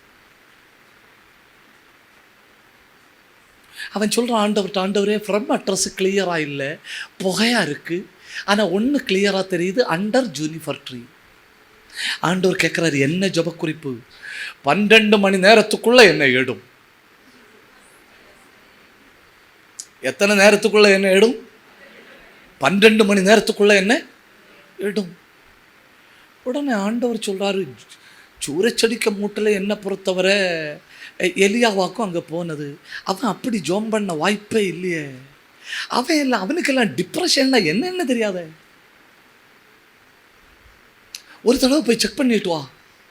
உடனே தூதன் போய் செக் பண்ணிட்டு வந்து சொல்கிறான், அவன்தான் அந்த கர்மேல நின்று சிங்க மாதிரி கர்ச்சிச்சான் இல்லையா, அவன்தான். அந்த கேரியத்தில் போய் கழுகு மாதிரி உட்கார்ந்துருந்தான் இல்லையா, அவன்தான். கேரியத்தின் கழுகு, கர்மேலின் சிங்கம். இப்போ சூரச்செடியில் உட்காந்து பெட்டிஷன் போட்டிருக்கு. அது என்ன பெட்டிஷன்? உமக்கு 12 மணி நேரம் தாரேன், ஒழுங்கா என்ன எடுக்கணும்னு. உமக்கு 12 மணி நேரம் தாரேன், ஒழுங்கா என்ன எடுக்கணும்னு. உடனே ஆண்டவர் தூதன்கிட்ட சொல்றாரு, நீ போய் அந்த ஏரியா எல்லாம் எப்படி இருக்குன்னு பார்த்துட்டு வா. உடனே தூதம் போனாய். தூதம் போயிட்டு ஆண்டவர்கிட்ட வந்து சொன்னாய், வயிற்றில் ஒன்றும் இல்லைன்னு தோணுது.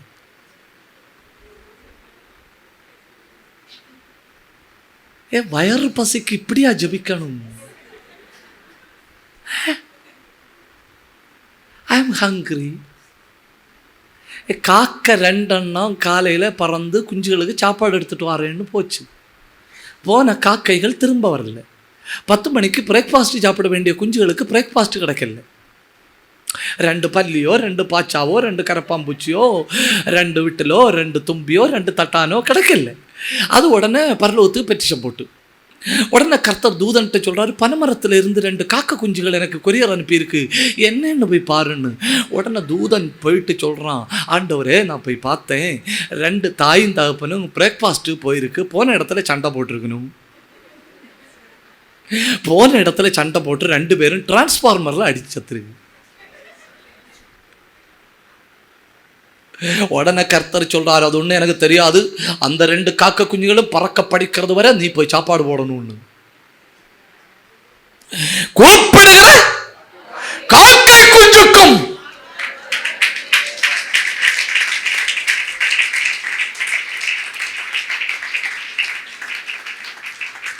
ஏரியா எல்லாம் பார்த்துட்டு தூதன் போய் ரிப்போர்ட் கொடுக்குறான், வயிற்றில் ஒன்றும் இல்லைன்னு தோணுது, வயிற்றில் ஒன்றும் இல்லைன்னு தோணுது. உடனே ஆண்டவர் சொன்னார், சரி பரலோகத்தில் இன்னைக்கு காலையில் என்ன பிரேக்ஃபாஸ்ட்டு? அது தூதர்களுக்கு பூரி, அதில் 5 எண்ணம் எடுத்துகிட்டு கொடு.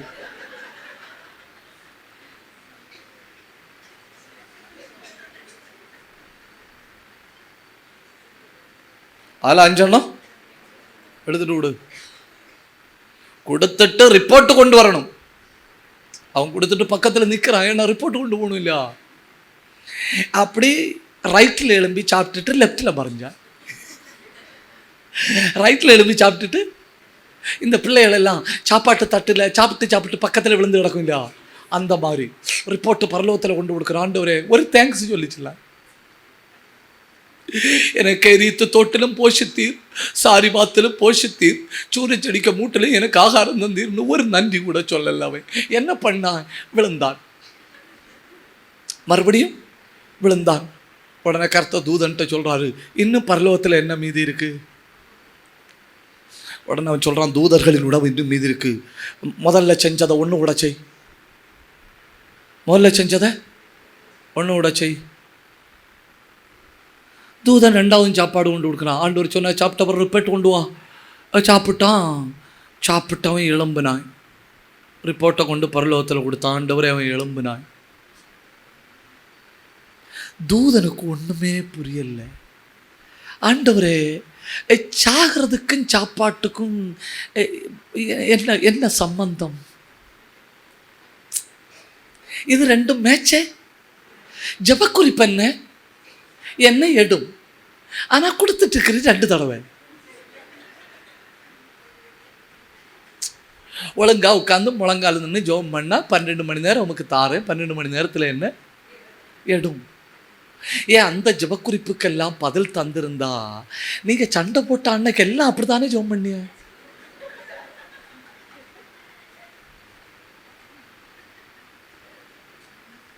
அந்த அக்கா எல்லாம் இடையில பிள்ளைகிட்ட சண்டை போட்டுட்டு போய் முழங்கால நின்று சொல்லுது, இதெல்லாம் காணக்கு என்ன வச்சிருக்கிறீர், என்ன எடுன்னு. அப்படி ஒன்னு எடுத்திருந்தா ஒன்னு எத்தனை தடவை எடுத்திருக்கணும்?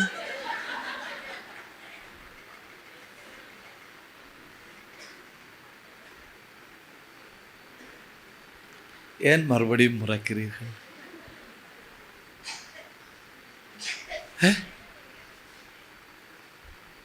எலியாவுக்கு ஒரு நோய் இருந்தனே, நம்மை போல பாடுள்ள மனுஷன் சொல்லியிருக்கு இல்லையா? சொல்லியிருக்கா? அந்த இடத்துல கிரேக்க மொழியில் பயன்படுத்தியிருக்கிற வார்த்தை ஹோமியோபத்தஸ்.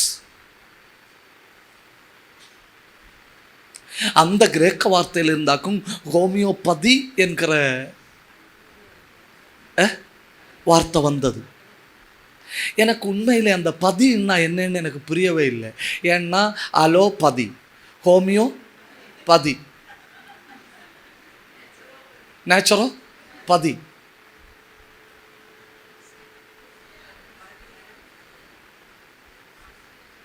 தப்புதான், உங்கள்கிட்ட சொன்னது தப்புதான். ஹோமியோபதஸ்ன்னு சொன்னால் அவனுக்கு பாடி ஆட்டோமேட்டிக்காக டீஹைட்ரேஷன் ஆகிற நோய்.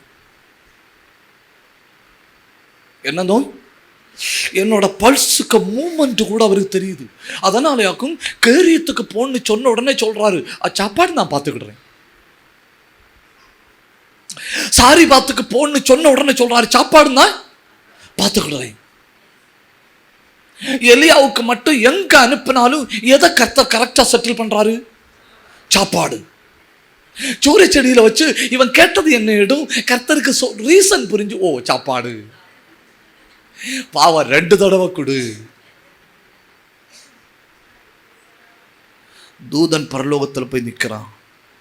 பரலோகத்தில் போய் நின்று கேட்குறான், ஆண்டவரே எனக்கு புரியல, அவன் சாவை கேட்குறான், நீர் சாப்பாடா கொடுக்குறீர். கர்த்தர் தூதன்கிட்ட சொன்னாரு, நீ எலியாவுக்கு கலண்டர் எடுத்து பாரு. எலியாவுக்கு கலண்டர் எடுத்து பார்த்தா எல்லாருக்கும் மரணம்னு சொல்லி புல் ஸ்டாப் போட்டிருக்கு, அவனுக்கு மட்டும் கமான்னு போட்டு வச்சிருக்கு. எல்லாருக்கும் அதோட அவனுக்கு அப்படின்னா அவனுக்கு ஒரு எபிசோடு இங்கேயும். உங்கள்கிட்ட சொல்லல,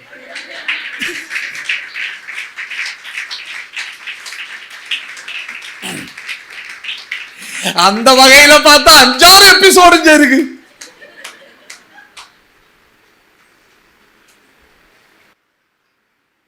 என் மரணமே இல்லைன்னு பரலோகத்தின் கலண்டர் எழுதி வச்சிருக்கு. இவன் கேட்கிறான், எனக்கு சாவை தாரும். கர்த்தர் சொல்றாரு, என் கலண்டர் படிதான் செய்வேன்.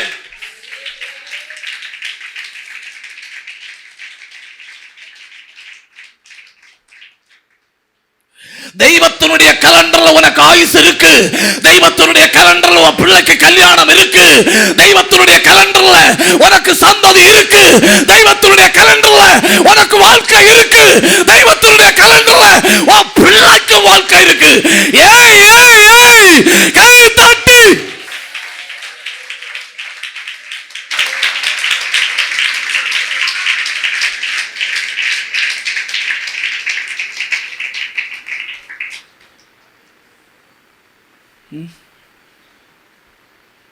இல்லை, இனி தேவனுடைய கலண்டரில் இருக்கிறவன் செத்து போயிட்டா என்ன? லாசருவுக்கு பரலோகத்தின் கலண்டர் எழுதி வச்சிருந்தது, லாசரு கமா மனைவி கமா பிள்ளை கமா பிள்ளை கமா பிள்ளைகள். கல்யாணம் அவருக்கு முன்னே செத்துட்டான். இப்ப பரலோகத்தின் கலண்டர் யாரு கையில் இருக்கு? இயேசுக்கு கையில் இருக்கு.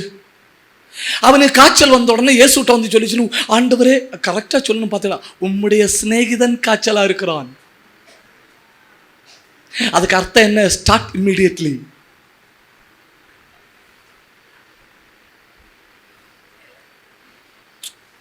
ஞாயிற்றுக்கிழமை முடிஞ்ச கன்வென்ஷன்ல திங்கள் செவ்வாய் புதன் பேசுறாரு.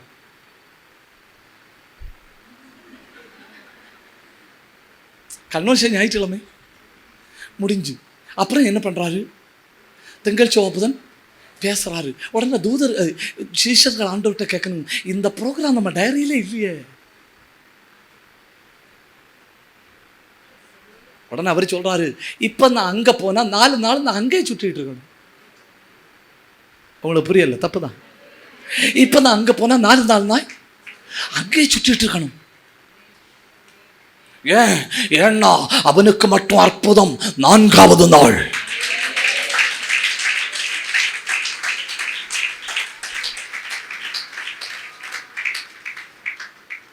லாசரு அடக்கம் பண்ண கல்லறைக்கு 27 படி. எத்தனை படி? 27 படி. இப்படி 9 படி, அடுத்தொரு வளைவு, அடுத்து 9 படி, அடுத்தொரு வளைவு, அடுத்து 9 படி, இப்படி போகும். இப்படி இப்படி இப்படி ஒவ்வொன்றும் எத்தனை படி? 27 படி தாண்டி உள்ள ரூம்ல வச்சிருக்கு. உள்ள ரூம்னா குகையில வச்சிருக்கு.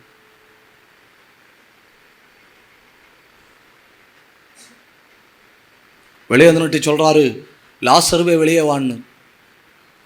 நான் கேட்குறேன், ஆண்டவரே அங்கே நின்னாவது பேரை சொல்லாமல் வெளியே வான்னு சொல்ல வேண்டியதானே? ஊர் மொத்தம் உள்ள எல்லா கல்லறையும் திறகும். There is power in the word.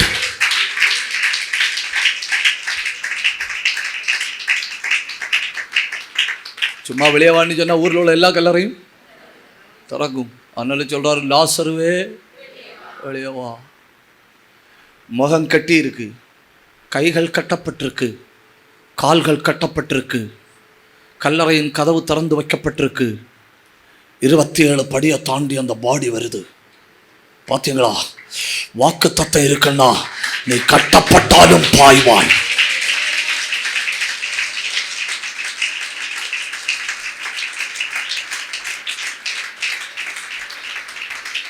சில நோயெல்லாம் நம்ம காலுக்கு கட்டு மாதிரி, நம்ம காலுக்கு கட்டு மாதிரி செயல்பட விடாது, ஜபிக்க விடாது, முன்னேற விடாது. சில பலவீனங்கள் எல்லாம் நம்ம சரீரத்துக்கு கட்டு மாதிரி அசைய விடாது. ஆனா பாஞ்சு வாரான். நான் கிருபை உள்ளவர்களை சொன்னேன். கிருபை உள்ளவர்களை எந்த பலவீனத்தின் கட்டம் தடுக்க முடியாது. நீ பாய்வாய்.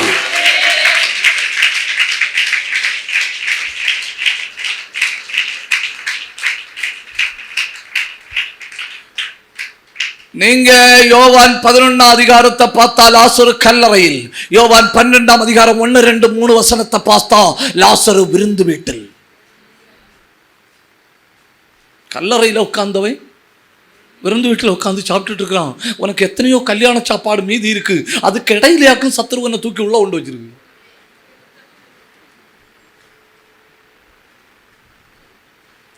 தப்புதான். இவ்வளவு விளக்கமா உங்கள்கிட்ட சொன்ன தப்புதான்.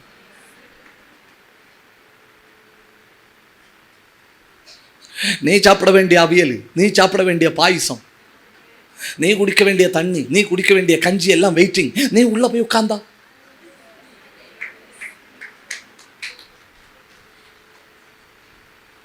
பேரை சொல்லி கூப்பிட்டு வெளியே கொண்டு வந்து கல்லறையில் இருந்தவனை கல்யாண வீட்டில் உட்கார வச்சிருக்கு. தெய்வத்தினுடைய நாள் காட்டிலவா?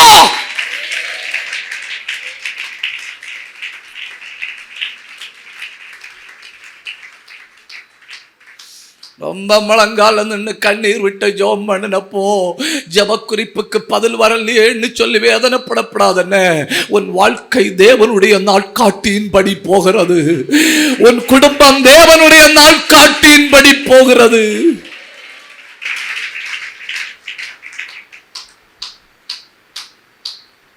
ஒரு நல்ல அல்லேலியா சொல்லுங்க. உற்சாகமா ஒரு அல்லேலியா சொல்லுங்க. 3. 1வது அடையாளம் மரணம் தள்ளி போடப்படும். 2வது அடையாளம் ஜபக்குறிப்புக்கு பதில் வராது. 3வது அடையாளம் காத்திருக்கும் கிருபையை தருவார்.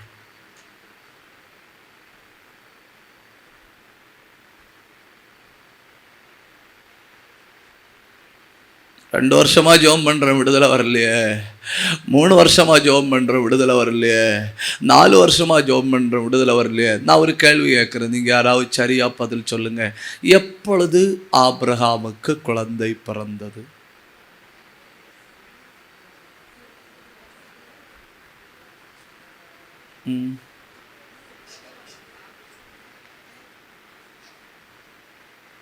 யாராவது ஒரு ஆள்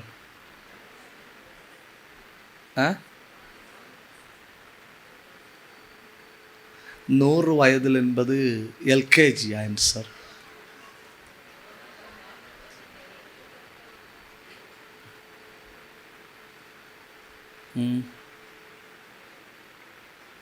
யாராவது யோசிச்சு பார்த்து சொல்லுங்க. இதை விட சிம்பிள் கேள்வி கேட்கவே முடியாது. ஆபிரகாமுக்கு எப்போ குழந்தை பிறந்தது?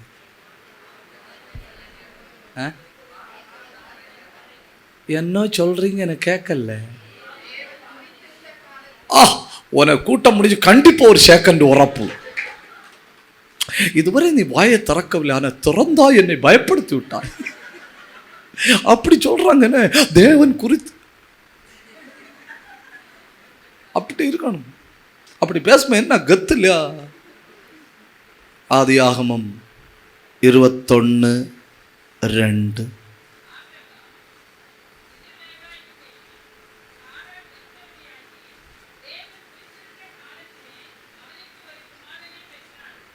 எப்போ?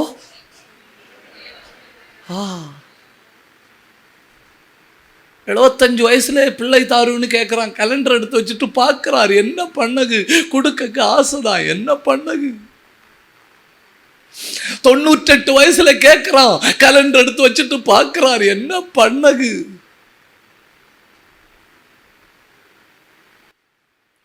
உங்க வீட்டுல எந்த காலமானாலும் துரிதமா நடக்கணும்னு நினைக்காதுங்க. என்ன தெய்வத்தினுடைய கலண்டர் படி ஆக கடவுது. நல்ல ஒண்ணு கை தட்டி, நல்ல கை தட்டி. தேவன் குறித்த காலத்துல ஆபிரகாமுக்கு பிள்ளை பிறந்தது. உங்க வீட்டுல எல்லா அற்புதமும், உங்க வீட்டுல திருமணம், உங்க பிள்ளைக்கு விடுதலை, உங்க குடும்பத்தில் ஆசீர்வாதம், உங்க சந்ததி பிறப்பது எல்லாம் எல்லாம் தேவன் குறித்த காலத்தில்.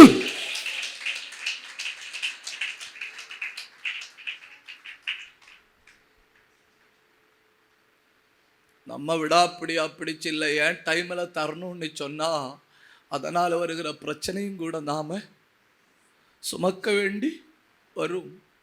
கர்த்தர் குறிச்ச காலத்துல தாரார் இல்லையா, அதில் உள்ள பிளஸ் மைனஸ் எல்லாம் அவரே பார்த்து கொள்வார். ஹல்லேலூயா. நல்ல கை தட்டி ஆண்டவரை மகிமைப்படுத்துங்க. தேவன் குறித்த காலத்துல உங்க வீட்டில் அடையாளங்களை பார்ப்பீர்கள். அதுவரை ஜெபம் பண்ணணும், அதுவரை முழங்கால நிக்கணும், அதுவரை போராடணும், அதுவரை உபவாசம் பண்ணணும், அதுவரை சிங்காசன தண்டை வரணும், அதுவரை கதறணும், தகப்பனேன்னு கூப்பிடணும், என்னை தொடும், அதுவரை உம்மை விடேன் என்று சொல்லணும், அதுவரை காத்திருக்க வேண்டிய கிருபையை தருவார்.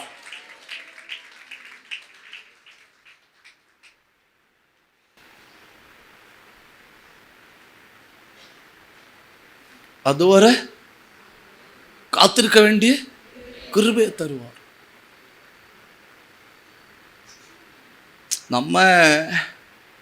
நமக்கு ஊருக்கு போக வேண்டிய பஸ்ஸுக்கு ஜங்ஷன்ல நிற்போம்.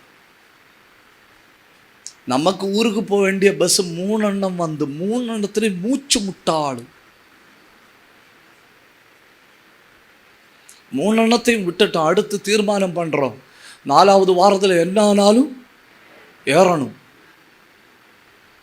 4வது ஒன்று வருது, மணல் வாரி போட்டா பஸ்ஸில் விழாது, தலையில தான் விழும். அப்படி டைட்டா வருது, ஏறியாச்சு. கர்த்தாவே எப்படி ஏறக்கு கிருபை தந்தீரேன்னு சொல்லி சோத்திரம் சொல்லிட்டு போனா, அடுத்து பின்னால வருது 4 காலி வண்டி. 4ம் நீ சோத்திரம் சொல்லி கொண்டிருக்கையில் ஓவர் டேக் பண்ணி போகுது.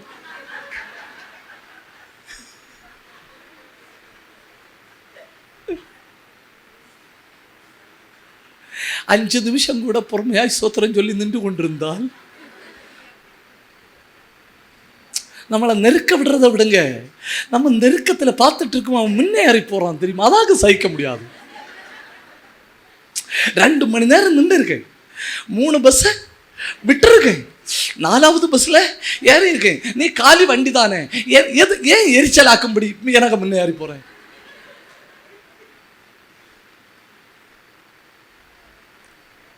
ஏன் அப்படி பார்க்கிறீர்கள்? இவரானர் குடும்பத்தில் கண்டிப்பா அற்புதம் நடக்கும். என்ன உங்க வீட்டில் கண்டிப்பா ஒரு தேவ செயல் நடக்கும்.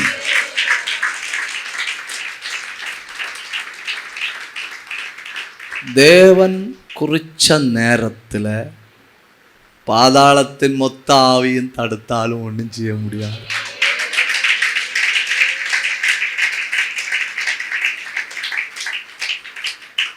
அந்த இயேசு கிறிஸ்துவை பிடிக்கிற வேலையை பாருங்க. அதை விட சுலபமான சந்தர்ப்பங்கள் கிடைச்சு, அதை விட ரொம்ப சுலபமான சந்தர்ப்பங்கள் கிடைச்சு, நெருங்க கூட முடியல. ஏன் நெருங்க கூட முடியல? பைபிள் சொல்லுது, வேளை வரவில்லை. தேவனுடைய அனுமதி இல்லாம உன் ஷர்ட்டினுடைய காலர்ல வரை அவனை தொட முடியாது. தேவனுடைய அனுமதி இல்லாம யாரும் உங்களை பார்த்து இப்படி கூட காட்ட முடியாது. இப்படி காட்டுகிறார்களானால் கர்த்தர் அனுமதித்திருக்கிறார்.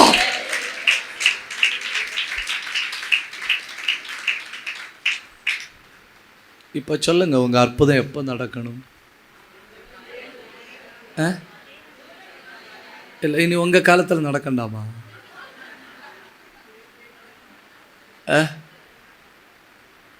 எப்படி உங்கள் கலண்டரில் இருப்போமா, தெய்வத்தினுடைய நாட்காட்டியில் இருப்போமா? ஒன்று, தேவனுடைய கலண்டரில் வாழ்கிறவனின் மரணம் தள்ளி போடப்படும் முதல் அடையாளம். 2, தேவனுடைய நாட்காட்டியில் வாழ்கிறவனின் ஜெபத்திற்கு பதில் வராது, 2வது அடையாளம். 3, தேவனுடைய நாட்காட்டியில் வாழ்கிறவனுக்கு காத்திருக்க கிருபை தருவார். 4, தேவனுடைய கலண்டரில் வாழ்கிறவன் பயமின்றி வாழ்வான்.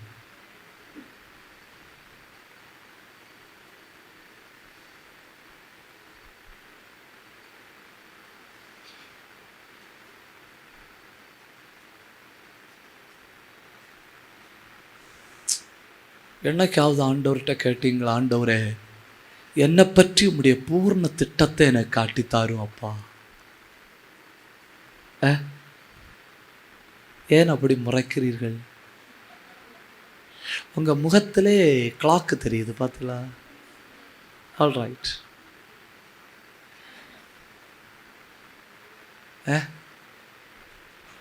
என்னைக்காவது கேட்டிருக்கீங்களாப்பா, என் பிள்ளை இவ்வளவு பாடுபடுதே, என் பிள்ளையை பற்றி உம்முடைய திட்டத்தை எனக்கு சொல்லித்தாரும். கொஞ்சம் ஞானமா இந்த உலகத்தில் வாழ்கிறேன், சர்வ ஞானம் உள்ள நீர் என்னை பற்றி போட்டிருக்கிற திட்டங்களை அறிஞ்சு வாழ கிருபை தாரும். தேவ பிள்ளை எங்க வாசம் பண்ணினாலும் பயமின்றி வாசம் பண்ணுவோம்.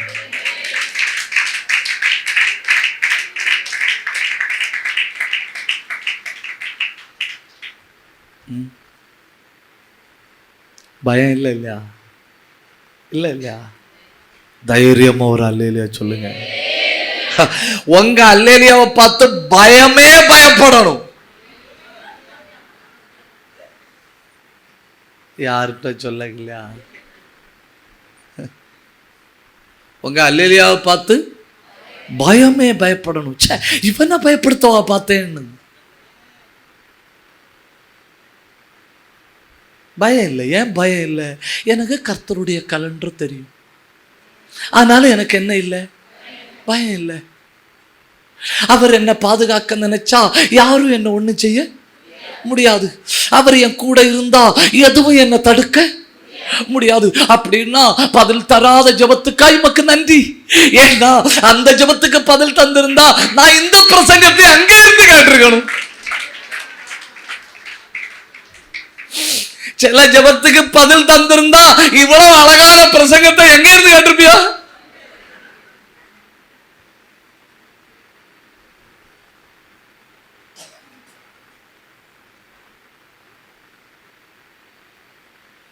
தேவனுடைய கலண்டர்ல நீ வாழ தொடங்கினா கேன்சர் கூட உன்னை பயப்படுத்த முடியாது. பயப்படுத்த முடியாதுன்னு சொன்னேன். ஏன் பயப்படுத்த முடியாதுன்னு சொன்னேன்?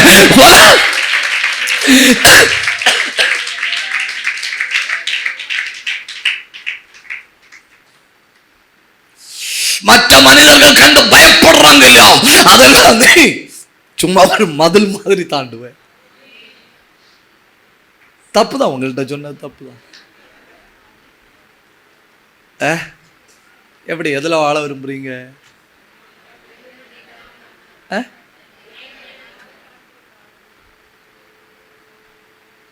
வாழுவோமா? பயப்படுகிறவன் டெய்லி சாகுறான். தைரியம் உள்ளவன்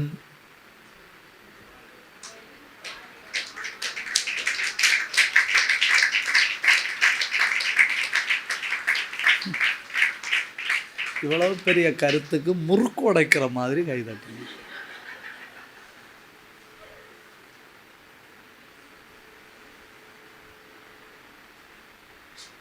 எதுவும் இன்னைக்கு உங்க குடும்பத்தில் அடிக்குது இல்லையால அது உங்களை ஒன்றும் செய்ய முடியாது.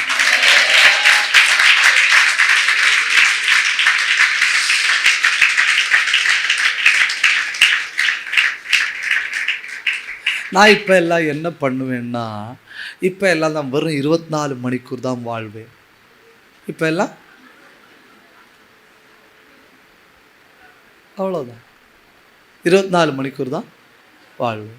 காலையில் எழும்பி தந்த நல்ல நாளுக்காக சோத்திரம் சொல்லி, அன்னைக்குள்ள தீர்மானத்தை நிறைவேற்றி, அன்னைக்கு ஜபிக்க வேண்டிய ஜபத்தை ஜபிச்சு, அன்னைக்கு எடுக்க வேண்டிய பிரசங்கத்தை எடுத்து, அன்னைக்கு வாழ வேண்டிய வாழ்க்கையை வாழ்ந்து, அன்னைக்கு தூங்க போகிறதுக்கு முன்னே ஆண்டவர் தந்த ஒரு நாளை வெற்றியாக வாழ்ந்திருக்கேன்னு சொல்லிட்டு கண்ணை மூடும்போ தூதன்கிட்ட சொல்லுவார், அடுத்த நாள் ஆஃபராக கொடுன்னு.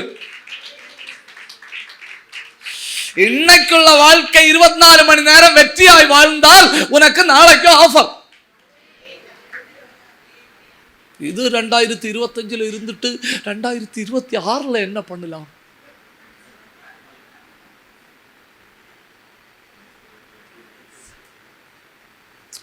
ஒரு சிஸ்டர் ஜெபக்குறிப்பு சொன்னாங்க. நான் இதோட முடிக்கிறேன் பாஸ்டர், என் பிள்ளைய கல்யாணத்தை நினைச்சாலே பயமாக இருக்குது, ஊக்கமாக ஜோம் பண்ணுங்கன்னு. அப்போ நானும் ஜோம் பண்ணலாமேன்னு சொல்லி, பிள்ளைக்கு எத்தனை வயசாச்சு? 5 வயசு.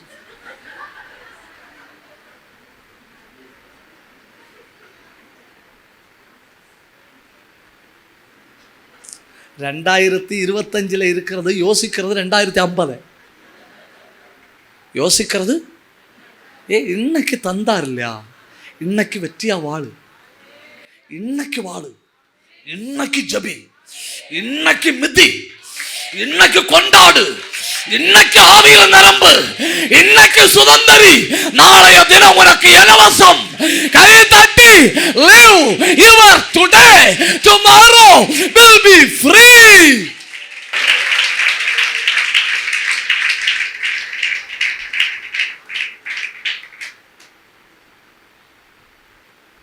ஒரு வார்த்தை எல்லாரும் சேர்ந்து சொல்லுங்க. தேவனின் நாட்காட்டியில் வாழப்போகிறேன். ஒரு தடவை கூட சொல்லுங்க,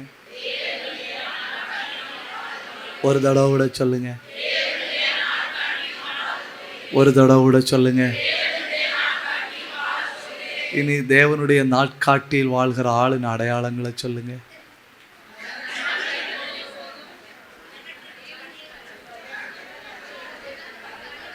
நம்பர் 1, மரணம் தள்ளி போடப்படும். நம்பர் 2, பதில் வராத ஜபக்குறிப்பு. நம்பர் 3, காத்திருக்க வேண்டிய கிருபையை தருவார். 4, எப்படி முழங்கால நிற்க முடிஞ்சவங்க முழங்கால நில்லுங்க, மற்றவங்க உட்காந்துக்கிடுங்க. நம்ம 2 நிமிஷம் ஜபிப்பானே. அத்தனை பேரும் கண்ணை மூடணும். சத்துருவன் தலையில் வச்சு கட்டின அந்த பழைய கலண்டரை கர்த்தர் எரிக்க போறார்.